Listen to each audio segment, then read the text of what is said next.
நீங்க self preparation மட்டும் பண்ணல. வேலை பார்த்துக்கிட்டேவும் படிச்சிருக்கீங்க. வேலை பார்த்துக் கொண்டே படிப்பது அப்படின்றது நேர மேலாண்மை ரொம்ப முக்கியம். குறைவான நேரம் தான் நம்மளுக்கு படிக்கிறதுல கிடைக்கும். அந்த குறைவான நேரத்துல ரொம்ப கான்சன்ட்ரேட்டடா படிக்க வேண்டியதாக இருக்கும். 2த்தையுமே எப்படி மேனேஜ் பண்ணீங்க?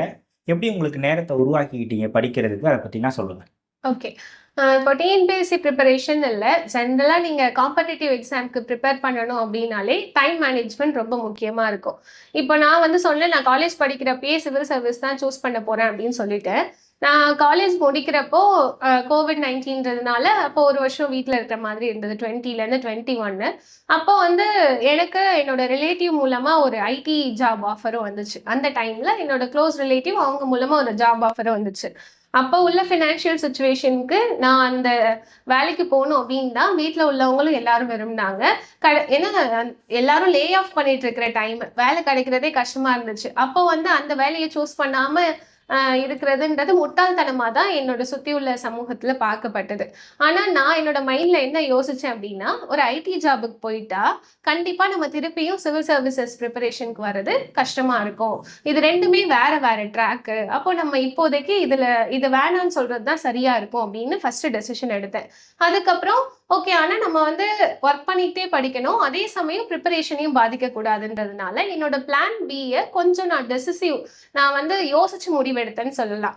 அப்போ நான் டீச்சிங் சைடு போனேன் அப்படின்னா, நான் டீச் பண்ணிட்டே படிக்கிறப்போ, எனக்கு அது எக்ஸாம் ப்ரிப்பரேஷனுக்கும் ஹெல்ப் பண்ணும். இந்த பாத்லேருந்து நான் வெளியிலயும் வரமாட்டேன் அப்படின்னு நினைச்சேன். அதனால நான் செல்ஃபா ஒரு யூடியூப் சேனல் ஸ்டார்ட் பண்ணி, என்சிஇஆர்டி கிளாஸஸ் வந்து போஸ்ட் பண்ணிட்டு இருந்தேன். அப்போ அந்த கிளாஸ் எடுக்கிறதுக்காக படிக்கிறதுன்றது எனக்கு ரொம்ப ஹெல்ப்ஃபுல்லா இருந்துச்சு. ஏன்னா ஒரு டாபிக்க நானா படிச்சா கூட மேலோட்டமா படிச்சுட்டு விட்டுருப்பேன். அதை நான் எக்ஸ்பிளைன் பண்ணணும்னு நினைக்கிறப்போ இன்னும் இன்டெப்தா நான் படிச்சேன். அப்புறம் அதன் வழியா வந்து நான் இன்ஸ்டியூட்ல ஒர்க் பண்ணேன். எக்கனாமிக்ஸ் கிளாஸ் எடுத்தேன், இங்கிலீஷ் கிளாஸ் எடுத்தேன். அப்போ அது வந்து ஸ்டூடெண்ட்ஸுக்கு புரிய வைக்கணும் அப்படின்னு நான் நினைக்கிறப்போ இன்னும் இன்டெப்தா படிக்க வேண்டிய சூழ்நிலையும் ஏற்பட்டது. அவ்வளோ காம்படிஷன், அவ்வளோ பேர் படிக்கிறத பார்க்குறப்போ நம்மளும் இந்த ஃபீல்டில் தான் இருக்கோம், நம்மளும் இன்னும் படிக்கணும் அப்படின்ற சூழ்நிலையை வந்து அது எனக்கு புரிய வச்சுட்டே இருந்துச்சு. இதில் டைம் மேனேஜ்மெண்ட் பற்றி நான் பேசணும் அப்படின்னா, எனக்கு வந்து ஒரு கிளாஸ் எடுக்கிறதுன்றது ஒரு 3 ஹார்ஸ் இல்லை சில நேரத்தில் 6 ஹார்ஸ் கூட கிளாஸஸ் இருக்கும். இது இல்லாமல் நான் இருக்கிற இடத்துல இருந்து நான் 1 மணி நேரம் ட்ராவல் பண்ணி போய் கிளாஸ் எடுத்துட்டு தான் திருப்பியும் வரணும். எனக்கு 8 ஹார்ஸ்ன்றது இன்னும் எக்ஸ்டெண்ட் ஆகி ரொம்ப நேரம் கூட ஆகிடும். ஆனால் இதில் நான் படிக்கிற நேரம் அப்படின்றது வந்து எனக்கு அடாப்டிவ். நான் சில நேரங்களில் எனக்கு காலையில் டைம் இருந்தால் நான் காலையிலையும் படிப்பேன், ஈவினிங் டைம் இருந்தால் ஈவினிங்கும் படிப்பேன், ட்ராவல் பண்ணுறப்ப கூட படிப்பேன். நீங்கள் ஒர்க் பண்ணிட்டு படிக்கிறீங்கன்னா நான் இந்த நேரம் தான் படிப்பேன், இந்த நேரம் படிக்க மாட்டேன்னு உங்களால டெசிஷன் எடுக்க முடியாது. கிடைக்கிற நேரம்லாம் நீங்க படிக்கணும். நேரத்தை நீங்க தான் வந்து எடுத்து பயன்படுத்துற மாதிரி இருக்கும். ஒரு ஒர்க் பண்ணிட்டு படிக்கிறவங்க உங்களோட மைண்ட் செட் வந்து ஃபுல்லா எப்படா டைம் கிடைக்கும் நம்ம படிக்கணும் அப்படின்னு இருந்துச்சுன்னா உங்களால படிக்க முடியும். அதே சமயம் நீங்க படிக்கிறப்போ உங்களுக்கு வந்து எந்த டிஸ்ட்ராக்ஷனும் இல்லாம நீங்க படிக்கணும்னு நினைச்சீங்கன்னா மார்னிங் டைமை நீங்கள் சூஸ் பண்ணலாம். ஆஸ்பிரன்ஸ் மத்தியில் பொதுவான இந்த கேள்வி இருக்கும், மார்னிங் படித்தா நல்லதா இல்லை நைட்டு படித்தா நல்லதா அப்படின்னு. அதுவுமே அடாப்டிவ். உங்களுக்கு வந்து எது சரி வருமோ அதை நீங்கள் சூஸ் பண்ணலாம். காலைல படித்தா நல்லதுன்னு நானும் சொல்லலாம். ஆனால் நான் காலையில் எழுந்திரிக்கணும்னே 1 மாதம் ஃபுல்லாக நீங்கள் டைம் வேஸ்ட் பண்ணிட்டு இருக்கிறதுக்கு நைட்டு உங்களால் படிக்க முடிஞ்சதுன்னா நீங்கள் நைட்டே படிச்சிடலாம். அதுதான் இங்கே வந்து டெசிஷன் மேக்கிங் அப்படின்றது நீங்கள் தான்.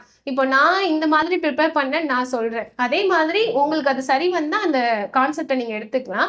இல்லைன்னா உங்களுக்கு எது சரி வருமோ அதை நீங்க எக்ஸிக்யூட் பண்ணிக்கலாம். ஓகே. இப்ப நீங்க வேலை பார்த்து கொண்டே படிக்கிறதுல, இப்ப நீங்க எக்கனாமிக்ஸும், இங்கிலீஷும் எடுத்தீங்க, கிளாஸஸ் எடுத்தேன் அப்படின்னு சொன்னீங்க.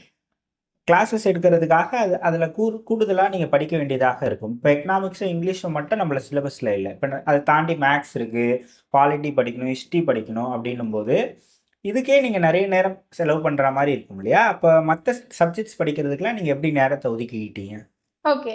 கண்டிப்பா வந்து இப்போ எக்கனாமிக்ஸ்க்கும், இங்கிலீஷ்க்கும் நான் நெறைய டைம் ஸ்பெண்ட் பண்ணேன். ஏன்னா, அதுல நான் எதையும் தப்பா வந்து சொல்லிடக்கூடாது அப்படின்றதுல ரொம்ப கவனமா இருப்பேன். அப்போ அதுக்காக நெறைய டைம் ஸ்பெண்ட் பண்ணேன்.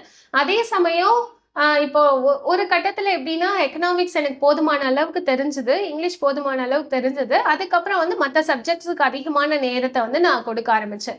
இப்போ நிறைய பேர் டீச் பண்ணிட்டே படிச்சுட்டு இருப்பீங்க என்ன மாதிரி. இப்போ நான் ஃபர்ஸ்ட் படிக்க வந்திருப்பீங்க.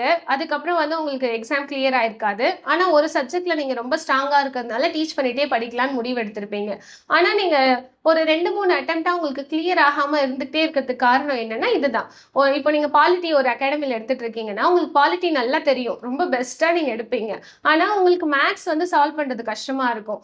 ஆனா அத நீங்க சார்ட் அவுட் பண்ணாமலே நீங்க எக்ஸாம்க்கு படிச்சுட்டு இருப்பீங்க. அப்போ இந்த மாதிரி டீச்சிங் ஆஸ்பிரண்ட்ஸ் டீச் பண்ணிக்கிட்டே நீங்க படிச்சுட்டு இருக்கீங்கல்ல, அவங்க செய்ய வேண்டியது என்ன அப்படின்னா, நீங்க எந்த சப்ஜெக்ட் தெளிவா இருக்கீங்களோ அது உங்களுக்கு கான்ஃபிடன்ஸ குடுக்கும். ஓகே.